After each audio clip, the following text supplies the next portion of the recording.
A finals de maig de l'any 1235, ses talaies pitiuses ja feia temps en alerta tol·laren ses veles cristianes arrenglerades a l'horitzó. Ses hores vinents decidirien el destí de ses illes.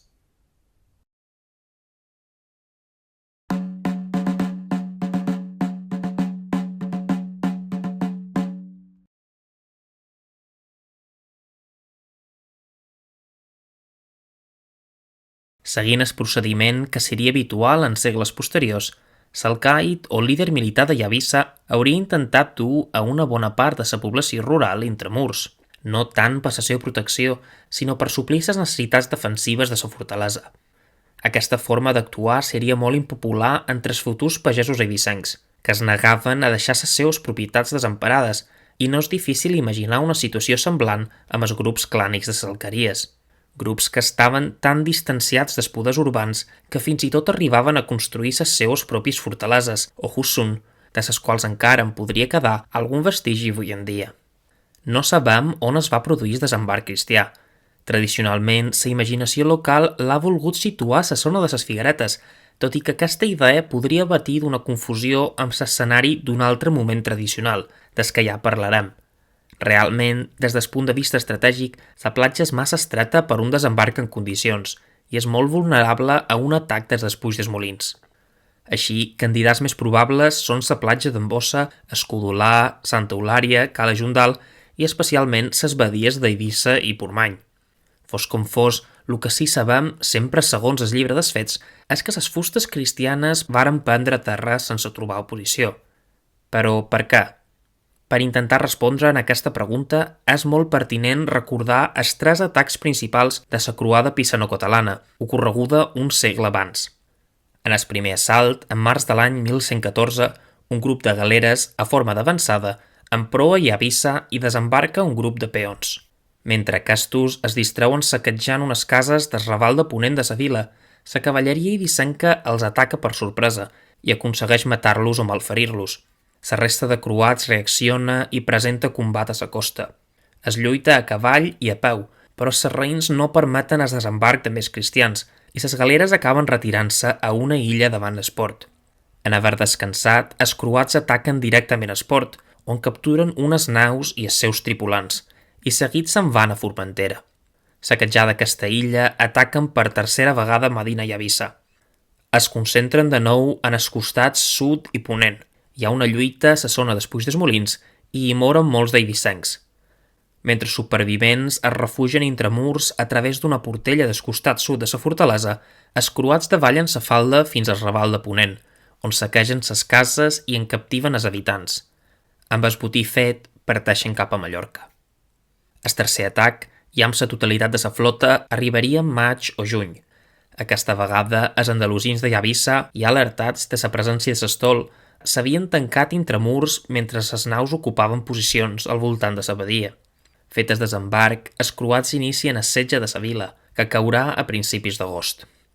Com es pot veure, en els 2 primers casos, el desembarc enemic va ser rebut per una oposició eivissenca que és totalment absent el 1235.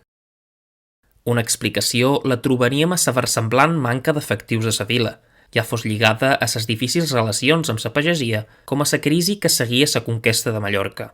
De fet, més enllà de la seva existència a la major de les Balears, no hi ha motius per suposar que al segle XIII encara existís una força de cavalleria local.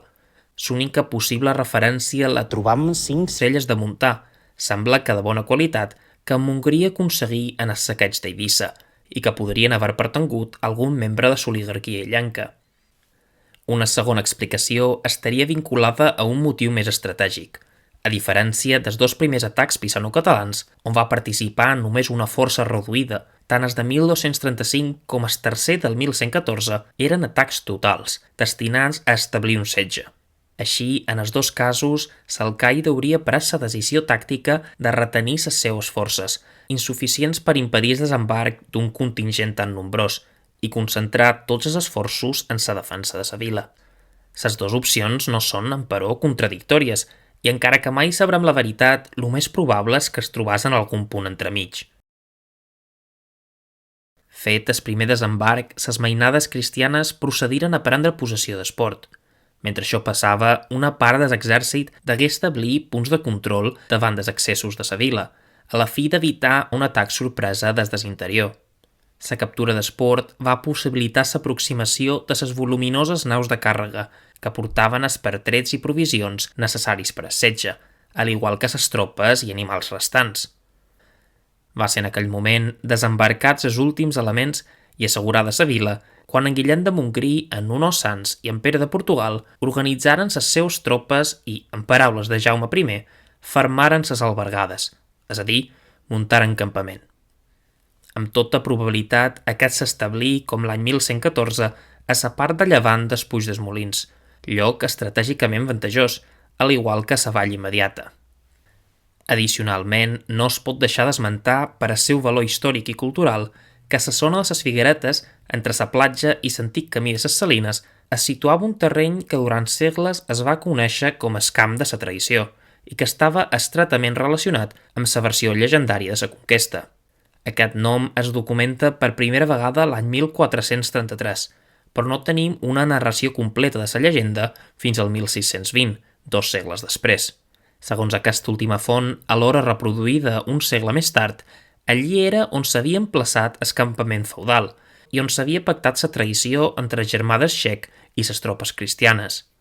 Així, atenent a l'antiguitat del topònim i agafant sempre tot lo relatiu a la llegenda amb pinces, és possible que una part del campament es trobés en una espècie de posició de rereguarda, més enllà dels Puig dels Molins. Així i tot, la font del 1620 es contradiu en un punt i també afirma que el camp queia enfront de la murada de la vila. No sabem fins quin punt es va fortificar el campament, si es va deixar obert, aprofitant les defenses naturals dels Puig, o si, com a Mallorca, es va rodar d'un palanc i valls.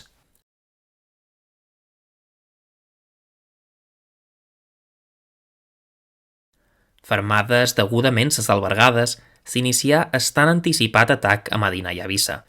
Gràcies a altres fonts de l'època, podem imaginar-nos com baix incessant pluja de sagetes i passadors disparats des dels murs de la vila, les tropes feudals s'afanaven en la construcció de clades i mantells de protecció, a la vegada que els grups de ballesters retornaven al foc. El aspecte més destacat de l'atac cristià, però, i aquell que esmenta el llibre dels fets, eren les màquines de guerra portades per en Montgrí, un fonèvol i un trabucat, que pedregaven dia i nit les murades eivissenques. Aquests ginys eren una mostra d'avançada tecnologia militar, s'anomenada balística frada, d'eficàcia més que provada sobre les fortaleses de Terra Santa i que ara provarien els murs de Eivissa. El trabucat, se mos diu, en ser el giny més poderós, es van provar cap a Alcàsser, mentre que el fonèvol, de menor abast, tirava contra els murs de la vila. Documents posteriors donen fe de l'emplaçament d'aquests ginys. Ja des del segle XIII s'anomenava Estrabucat a un indret a ponent de la fortalesa, nom que es mantindria fins al segle XVI, quan ja havia passat a designar una extensió més vasta de terreny, a la zona avui coneguda com a Soto. Amb aquesta expansió del topònim vendria també una variant en plural, Estrabucats. Atenent en aquestes senyes i pensant en lògica militar, és probable que el lloc elegit per plantar les màquines fos la petita elevació o trescoll entre el Puig de Vila i el Puig dels Molins, on avui s'emplaça la Universitat de les Illes Balears. Elevació que, sobretot, permetria un major rang de tir al reduir la diferència de cotes. S'iniciava així el llarg apedregament d'Eivissa, que no finalitzaria fins un rememorat 8 d'agost.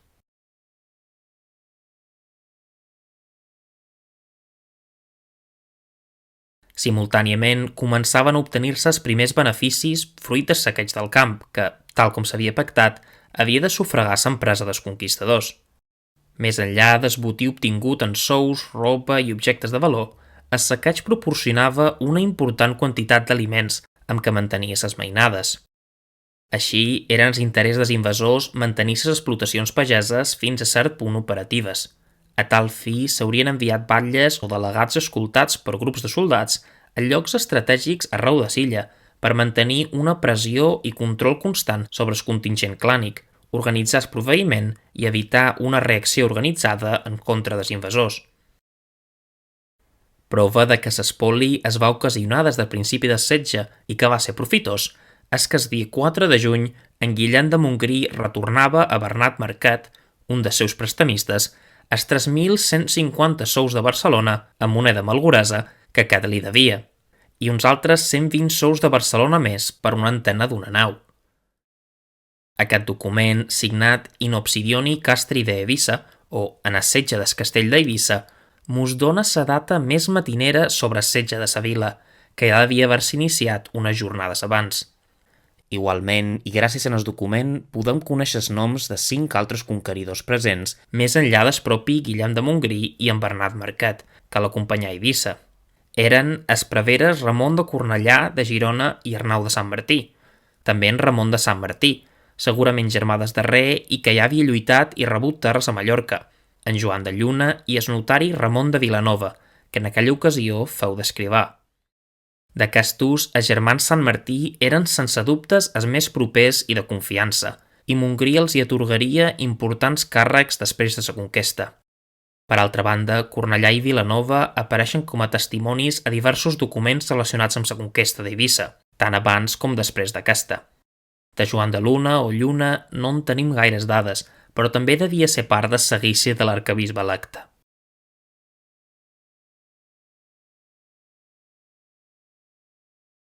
Finalment, un dia, després de setmanes d'atac constant, un dels grans projectils de pedra que llançava el fonèvol va obrir un trenc en el mur de ponent de sa vila. Vent que el llenç es trencava, els magnats enviaren grups d'hòmens que començaren a cavar. No sabem si aquesta cava consistia en obrir o espaiar l'esportell que s'havia fet en el mur, com Jaume I va manar fer a la barbacana de Boatella, a València, o si, per al contrari, es tractava d'un mètode més complexe que s'havia utilitzat amb gran èxit contra les murades de Medina Mallorca. En aquest s'excavava un oquedat baix d'una torre o tros de murada que s'anava tot apuntant amb estalons de fusta. Acabada la feina, es botava foc en els estalons i la torre sencera col·lapsava. De resultat, però, no hi ha dubte. La tanca estava ara oberta i en ser moment oportú les tropes feudals varen iniciar els primers atacs. Aquestes batalles menudes, com diu el llibre dels fets, tenien la funció de determinar la força dels defensors, que desesperadament devien tractar de defendre l'obertura i la millor forma d'escometre'ls. Fetes les degudes estimacions i en ser moment correcte, es va donar l'ordre d'atac general. Així, la totalitat de la host va rompre les defenses eivissenques i va penetrar com un torrent de ferro dins els budells de la vila, prenent d'un colp tota la tanca inferior. El primer en passar per l'obertura, segons Jaume I, va ser el lleidatà Joan Xicó, que durant molt de temps va ser l'únic participant de la conquista que es coneixia de nom. Aquest mateix personatge ja havia participat a la conquesta de Mallorca, on havia rebut terres. 2 anys després d'aquell dia, en setembre de 1237, encara no havia retornat a Mallorca. Aquell any, la seva dona, Maria, partia els béns que fins aquell moment havia posseït indivisos amb son germà, Bernat Xicó, entre els quals es trobava un captiu sarraí anomenat Esmet. No sabem quant de temps resistí la resta de la població d'Eivissa, si foren dies, hores o minuts. Segons el rei en Jaume, en aquell moment els andalusins perderen tota l'esperança que els hi podia haver quedat. S'esbafaren, com diu ell, perderen el baf, la força. Si els cristians prenien la fortalesa a la força, seria una mort quasi segura. En aquestes circumstàncies, Salcaid, segurament aconsellat per el Consell d'Ancians, pacta una rendició total a canvi de la vida dels eivissencs, que passarien a ser captius, exportats i venuts arreu del Mediterrani. Aquest tipus de rendició era coneguda com balàfia, paraula d'origen islàmic que volia dir amb integritat corporal o amb salut. Testimoni d'aquest curiós terme encara és l'expressió castellana pedir alàfia, amb el mateix significat de rendir-se a canvi de sa pròpia vida. I també és nom d'una rodalia eivissenca, de la que parlarem en un pròxim capítol. Era 8 d'agost quan els estendards cristians onejaren victoriosos sobre els ensangonats merlats de Medina i Eivissa, posant fi a 3 segles de dominació musulmana. 600 anys després, l'any 1871, aquests estendards encara es conservaven a la seu de Tarragona, on els va veure el pare Jaime Villanueva. Estaven brodades amb setau, símbol de Santa Tecla, patrona de Tarragona, i allí es penjaven any rere any de ses reixes d'escor cada 8 d'agost. Segons narra Pere Antoni Bauter, basant-se en documents que trobà en el castell de Morella, ses notícies de sa presa d'Eivissa arribaren a Jaume I quan aquest estava al Canyís.